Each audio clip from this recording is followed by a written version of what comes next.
L'histoire commence dans la ville de Tokyo, où de nombreuses personnes s'adonnent à leurs activités quotidiennes. Le chef de l'agence A2 l'informe de la situation dans la ville et l'agent CP lui répond que tout est sous contrôle.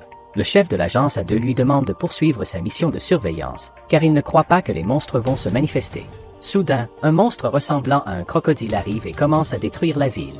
Les citoyens et les policiers n'en croient pas leurs yeux, car ils n'ont jamais vu un monstre aussi gigantesque de leur vie. Les chaînes d'information annoncent immédiatement l'arrivée du monstre et l'état d'urgence est décrété pour la région. Elles informent les habitants qu'ils doivent se rendre dans des abris, faute de quoi leur vie sera en danger. Les citoyens sont effrayés par l'annonce et commencent à courir vers les abris. On apprend alors que les monstres de ce type sont considérés comme une grande menace et qu'ils sont appelés Kaiju. La police locale tente de l'abattre à l'aide de missiles, mais ceux-ci n'ont aucun effet. Les citoyens sont frustrés par ce spectacle, pensent que la police locale n'est pas à la hauteur de ce Kaiju et espèrent l'arrivée d'officiers de la 3e division de défense. Soudain, l'équipe de défense de la 3e division arrive et charge le Kaiju. Il tire sur son estomac et l'endommage en grande partie. Le Kaiju tente de l'abattre en le dévorant, mais avant qu'il n'y parvienne, le chef de la 3e division arrive et lui envoie un rayon laser qui lui transperce la poitrine et le détruit sur place. Les citoyens et les agences de presse sont stupéfaits par ce spectacle et se réjouissent pour leurs héros, qui viennent de les sauver d'un Kaiju. Ils trouvent le chef de la 3e division extraordinaire et le suivent tous jusqu'à leur voiture pour obtenir un autographe de leur héros préféré. Soudain, une équipe de nettoyage arrive et commence à débarrasser la zone des restes du Kaiju. L'un des membres de l'équipe de nettoyage, nommé Kafka, regarde le chef de l'équipe de défense de la 3e division et est attristé de la voir. Son chef lui dit de se dépêcher, car ils n'ont pas beaucoup de temps et doivent nettoyer la zone en une semaine. Kafka accepte immédiatement la demande de son chef et commence à nettoyer la zone. Ce faisant, il révèle son rêve, il a toujours voulu rejoindre une équipe de défense. Il explique que son but était de vaincre tous les Kaiju, mais qu'à chaque fois qu'il a posé sa candidature pour rejoindre les forces de défense, il a été rejeté. Plus tard, il s'est rendu compte qu'il n'était pas fait pour l'équipe de défense et a décidé de rejoindre une équipe de nettoyage. Il pense que l'équipe de nettoyage est bien meilleure que les forces de défense, car il doit nettoyer la zone, ce que personne n'ose faire. Mais au fond de lui, il sait que ce n'est pas sa place. À l'improviste, il aperçoit son coéquipier, qui transportait la partie de l'estomac du Kaiju de l'autre côté, et lui dit de faire attention. Cependant, la partie du Kaiju tombe au sol et son sang touche la jambe de l'homme. Le sang agit comme un acide et le blesse à la jambe. Kafka le soigne immédiatement et demande à ses chefs de l'emmener à l'hôpital pour analyser sa jambe. Au lieu de s'occuper du blessé, le patron lui dit de se rendre dans la zone des intestins, car c'est là qu'il manque d'hommes.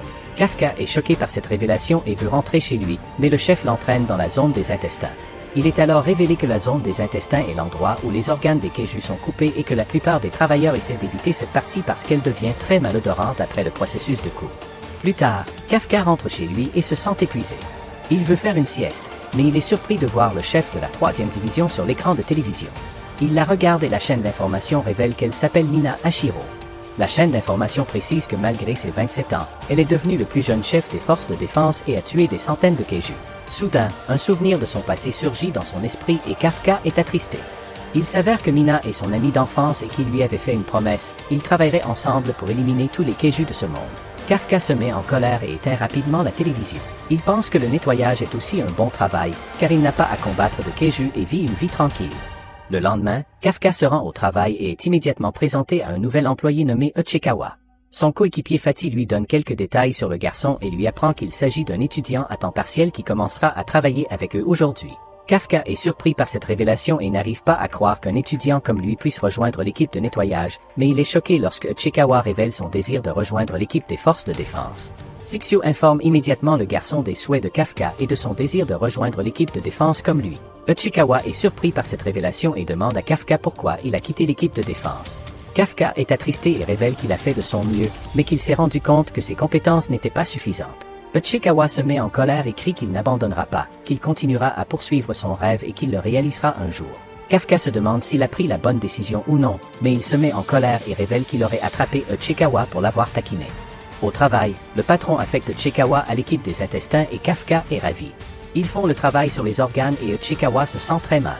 Il a envie de vomir, mais Kafka lui donne un paquet de multivitamines, en lui disant que le manger l'aidera à se remettre de l'odeur, sinon il ne passera pas l'après-midi. Uchikawa s'irrite et rend le paquet de multivitamines, mais Kafka lui donne un pince-nez. Uchikawa tente de s'enfuir, mais Kafka hésite, car il ne veut pas que son cadet perde connaissance lors de son premier jour de travail. Il nettoie ensuite la zone intestinale et les autres membres les remercient d'avoir terminé à temps. Uchikawa remercie également Kafka de l'avoir aidé, car il pense que sans son aide, il n'aurait pas survécu. Il l'informe également des nouvelles règles de recrutement des forces de défense, qui ont porté la limite d'âge à 33 ans. Kafka le remercie pour ces informations et pense que c'est un bon gars. Soudain, un autre Keiju apparaît dans le dos de Chikawa et tente de le dévorer, mais Kafka le sauve en l'emmenant de l'autre côté. Il lui dit de s'enfuir et d'appeler les forces de défense. Uchikawa est choqué par la situation et ne veut pas quitter son aîné, mais Kafka lui dit d'appeler à l'aide, estimant qu'ils ne sont pas de taille face au Keiju. Uchikawa s'exécute et court dans l'autre sens. Le Keiju suit Kafka et tente de le dévorer, mais Kafka se blesse en tombant d'un immeuble. Il pense que sa vie touche à sa fin, mais il est surpris lorsqu'un souvenir du passé lui revient. Dans ce souvenir, il parle à son amie d'enfance Mina, dont les parents ont été tués lors de l'attaque du Keiju. Il lui dit qu'il est comme elle, mais qu'il ne pleurera pas parce qu'il veut effacer tous les Keiju de ce monde. Mina est heureuse que Kafka soit avec elle et promet de rejoindre l'équipe de défense avec lui. Kafka lui dit de ne pas pleurer car il sera toujours avec elle et la protégera des Keiju.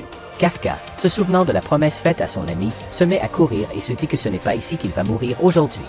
Il ramasse un outil et tente d'attaquer le Keiju avec, mais celui-ci l'assomme en le frappant d'un puissant coup de poing. Kafka tente encore de s'échapper, mais il se rend compte que sa jambe est cassée et qu'il est sur le point de mourir. Au moment où le Keiju commence à le dévorer, Uchikawa arrive et le frappe avec un outil. Kafka se met en colère et lui reproche d'avoir mis sa vie en danger pour lui, mais Uchikawa l'informe qu'il ne deviendra pas officier de l'équipe de défense s'il abandonne quelqu'un en danger.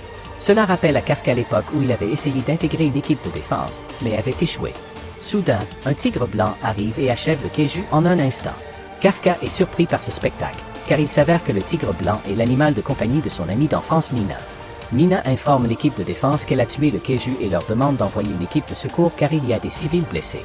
Kafka est surpris que Mina l'ait vaincu, mais s'évanouit après son départ. Il se réveille à l'hôpital et pense que Mina est extraordinaire car elle a tué un puissant Keiju en un instant.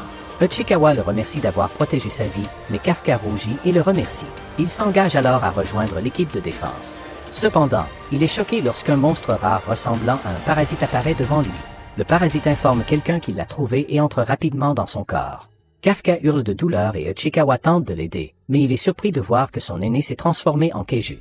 Kafka est choqué de voir son visage dans le miroir et tente d'expliquer qu'il n'est pas un monstre, mais un vieil homme le voit et appelle immédiatement l'équipe de défense. Pendant ce temps, Mina est amusée et pense à la promesse que Kafka lui a faite. Elle pense qu'il lui a menti, mais elle est troublée lorsqu'elle reçoit un appel de son équipe. Il l'informe de la présence du Keiju et elle se prépare à l'abattre. Un coup d'œil dans le passé montre que Mina s'est moquée de Kafka parce qu'il lui avait dit qu'il serait à ses côtés lorsqu'elle aurait peur. Kafka, gêné, lui a dit de n'en parler à personne. Mina était très reconnaissante, il l'a donc remerciée et elle a dit qu'il n'y avait rien à craindre tant qu'ils étaient ensemble. Dans le présent, Mina a réuni son équipe et se prépare à se rendre à l'hôpital pour éliminer le Keiju qui est apparu. Une alarme retentit dans toute la ville pour dire aux gens de fuir le Keiju et de se rendre à l'hôpital. Les garçons paniquent car le vieil homme est terrifié par Kafka. Ishikawa pense pouvoir dissiper le malentendu si Kafka sourit, mais le sourire de Kafka est terrifiant. Il ne fonctionne manifestement pas, car le vieil homme s'évanouit. Kafka se précipite pour l'aider, mais il est choqué par sa propre force alors qu'il détruit tout au moindre contact. Ishikawa dit que les forces de défense arrivent. Kafka s'échappe donc par la fenêtre, mais il est à nouveau choqué par la destruction d'un mur entier. Kafka se demande ce qui se passe avec son corps, mais il n'a pas le temps de réfléchir car les gens commencent à paniquer. Les deux garçons sautent par la fenêtre, mais Kafka se jette beaucoup plus loin qu'il ne le pensait. Ishikawa tente de comprendre ce qui se passe, mais il commence à se demander si ce Keiju est vraiment son ami Kafka. Il demande à Kafka si c'est bien lui, mais Kafka n'en est même plus sûr car son corps est en train de partir en vrille. Ishikawa se demande si cette transformation est un mode spécial de Kafka, mais ce dernier n'en a aucune idée. C'est alors que le parasite sort de sa bouche pour dévorer un oiseau. Heureusement, Kafka s'arrête, mais il révèle qu'il y a un problème. Ishikawa se demande quel genre de choses terrifiantes les attend, mais Kafka répond simplement qu'il a envie d'uriner. Ishikawa fait remarquer que Kafka ne semble même pas avoir les bonnes parties pour uriner et se poser des questions. Kafka les choque tous les deux en urinant de ses mamelons. Kafka a encore plus honte, mais Ishikawa lui rappelle qu'ils ont d'autres chats à fouetter. Kafka se demande s'il peut encore rejoindre les forces de défense, mais Ishikawa lui fait remarquer que c'est lui que les forces de défense veulent éliminer. Il se prépare à entrer dans une zone où il n'y aura personne, mais Kafka sent une présence. Ce n'est pas celle des forces de défense, car elle vient du sous-sol. Une explosion se produit dans une autre partie de la ville et les forces de défense reçoivent un rapport indiquant qu'un autre Keiju est apparu. Kafka est capable de dire qu'il est du même type que celui qui les a attaqués plus tôt. Ishikawa fait remarquer qu'ils ont déjà donné l'alerte à cause de Kafka, et il espère qu'il n'y aura pas d'autres victimes. Ce Keiju va occuper les militaires, c'est donc le moment idéal pour eux de se cacher. Soudain, une fillette sanglote alors que sa mère est prise au piège. Le Keiju apparaît et la mère supplie sa fille de s'échapper, mais il est trop tard car le Keiju est sur le point de la dévorer. C'est alors que Kafka arrive et frappe le monstre d'un coup de poing incroyablement puissant. Kafka est à nouveau surpris par la puissance du monstre et va voir si la fille va bien. Bien sûr, elle a peur de lui, alors Kafka se souvient de sourire, mais cela ne fait qu'empirer les choses. Il sauve la mère inconsciente. Le Keiju revient et Kafka révèle qu'il va essayer de frapper le monstre aussi fort qu'il le peut. Kafka commence un compte à rebours tandis que son corps explose de puissance et libère un puissant coup de poing qui détruit le monstre. Ishikawa est sûr que Kafka ne pourra jamais utiliser ce coup de poing sur un être humain et Kafka leur dit qu'ils peuvent maintenant aller à l'hôpital en toute sécurité. La jeune fille est effrayée, mais elle le remercie de les avoir aidés. Cela rappelle à Kafka la fois où Mina l'a remercié et il imagine un avenir où il se battra aux côtés de Mina.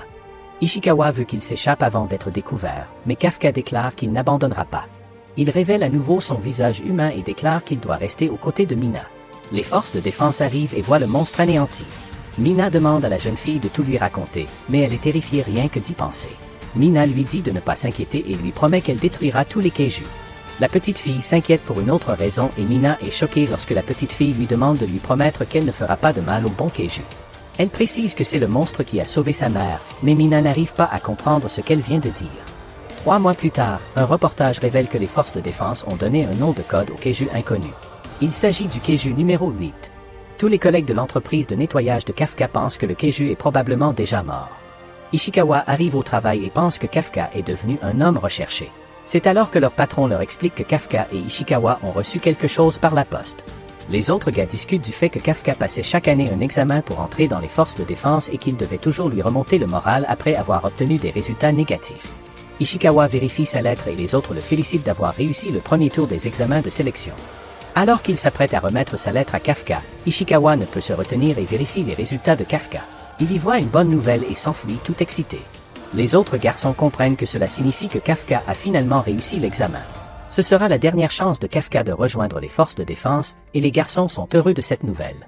Ishikawa annonce avec enthousiasme à Kafka qu'il a réussi la première série d'examens, mais il devient furieux lorsque Kafka prend sa forme de Keiju. Kafka ne le remarque même pas. Ishikawa lui fait remarquer qu'il vient d'apparaître aux informations et qu'il doit donc être plus prudent. Nous apprenons ensuite qu'ils sont retournés à l'hôpital peu de temps après l'incident et qu'ils ont simplement menti sur tout ce qui s'était passé. Ishikawa pensait que Kafka serait satisfait de la lettre, mais Kafka révèle que c'est au deuxième tour qu'il échoue toujours. Ishikawa se demande si Kafka a vraiment l'intention de passer les prochains examens avec son nouveau corps de fou. Kafka lui assure que personne ne le remarquera, mais il n'arrive toujours pas à réussir la transformation. Ishikawa fait remarquer que la première épreuve n'est qu'un test écrit et de la paperasse, mais qu'il y aura des officiers partout lors de la deuxième épreuve. Ce sera très dangereux car ils élimineront Kafka s'ils voient qu'il est un Keiju, mais Kafka déclare qu'il doit passer le test. Kafka va boire un verre, mais il a du mal à ouvrir la bouteille d'eau et finit par la briser avec son immense force, et les deux finissent par se disputer. Ishikawa dit que les autres nettoyeurs arriveront bientôt. Kafka est soulagé d'avoir passé la première épreuve et déclare que le moment est venu de prendre sa revanche sur la deuxième épreuve. 10 jours plus tard, les garçons arrivent à la base des forces de défense pour l'examen. Ishikawa a déjà visité une base militaire lors d'une excursion, mais celle-ci est beaucoup plus grande et il y a des troupes partout. Ishikawa fait remarquer que cela rend les choses beaucoup plus dangereuses, car si Kafka se présentait là, il serait éliminé en quelques secondes. D'autres candidats commencent à arriver, alors Kafka déclare qu'il est temps d'y aller. Il veut s'inscrire bien qu'il soit assez tôt, mais une fille attire son attention en le traitant de vieillard. Kafka lui fait remarquer qu'il n'est pas vieux puisqu'il n'a que 32 ans, mais elle lui fait remarquer qu'il est quand même vieux. La jeune fille lui demande de déplacer son véhicule, mais il lui répond qu'il y a plein d'autres places de parking libres.